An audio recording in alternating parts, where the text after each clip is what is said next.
Bonjour à tous, j'espère que ça va bien. Mon nom c'est Benoît Vincent pour Cinémanax.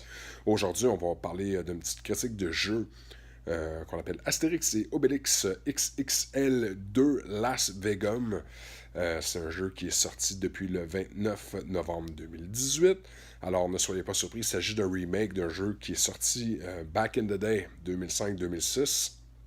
C'est un jeu action disponible sur les plateformes PS4, Xbox One, PC, Switch. C'est développé par Awesome Studios et l'éditeur c'est Microïd. Alors, alors voici. J'ai éprouvé un petit peu de difficulté à faire la critique parce que malheureusement, j'étais pas le public cible.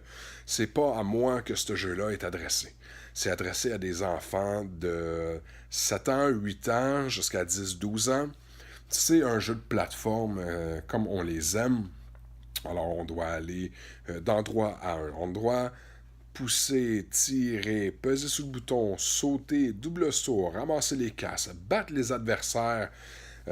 C'est un jeu qui est quand même assez simple à comprendre. C'est pas très long, même pour ma fille de 11 ans qui est pas très gamer, qui éprouve pas tant de plaisir que ça.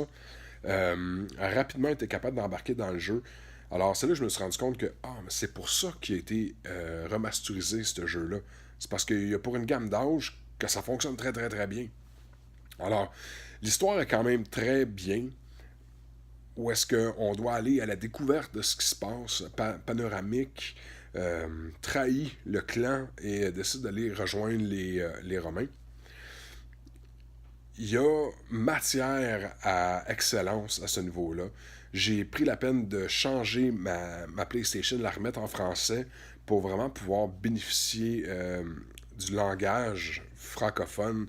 Alors, c'est les voix originales d'Astérix et Obélix qui font le jeu. Et malheureusement, mais ça s'arrête là.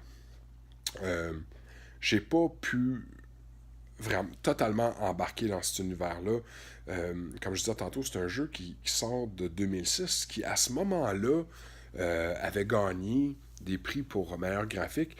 Puis malheureusement, ça se répète pas aussi bien en 2018. La qualité est pas là. La simplicité, il y a des moments où c'est un peu cringe dans les animations. On a des animations 3D qui sont faites avec Astérix et Obélix. Puis honnêtement, je me pose la question, est-ce que ça aurait été mieux d'avoir des animations cartoon comme quand on était jeune? Je pense que ça aurait rendu le jeu peut-être un peu plus intemporel. Parce que là, on le remarque que c'est un jeu qui est daté. Rapidement, on le voit juste par les animations. On fait, oh mon Dieu, c'est pas jeune cette histoire-là. Mais si les animations avaient été faites comme les cartoons des années 80, là, ciné cadeau, honnêtement, je pense que ça aurait super bien passé. On y aurait pris goût. Le jeu par lui-même, les actions à poser, ça me dérange pas tant que ça. Le graphique est beau, il y a une belle couleur, il y a de l'ombrage, on voit que c'est bien texturé. C'est vraiment là, entre les scènes que ça se gâche un peu pour moi.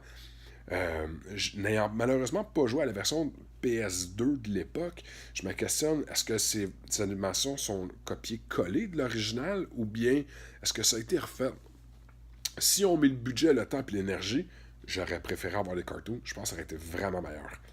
Euh, Par contre, pour des jeunes enfants, je pense que c'est super bon. Je pense que c'est un must. On se plaint souvent à PlayStation 4 qu'il n'y a pas tant de jeux de plateforme que ça. C'est difficile d'avoir des jeux pour la jeune enfance sur PlayStation 4. C'est surtout pour une clientèle un peu plus mature. Honnêtement, à ce niveau-là, je pense que c'est parfait. Ma fille, j'ai été obligé de l'arrêter là. J'ai dit, écoute, je pense que t'as assez joué pour aujourd'hui. Fait qu'elle a littéralement sauté dans cet univers-là et ça lui convenait très très bien. Alors, je pense qu'il y a des très bons points, il y a des choses à améliorer, je pense qu'il y aurait des choses qui auraient été tout simplement retirées, et ça aurait été fantastique comme ça. Alors, dans tous les cas, Astérix et Obélix XXL 2, jeu qui est déjà disponible présentement là, depuis le 29 novembre 2018, peut aussi être trouvé là, en format cassette ou digital. C'est vraiment à votre discrétion. Sur ça, mon nom est Benoît Vincent pour un autre critique signé ciné-techno.com. Bon jeu, à bientôt.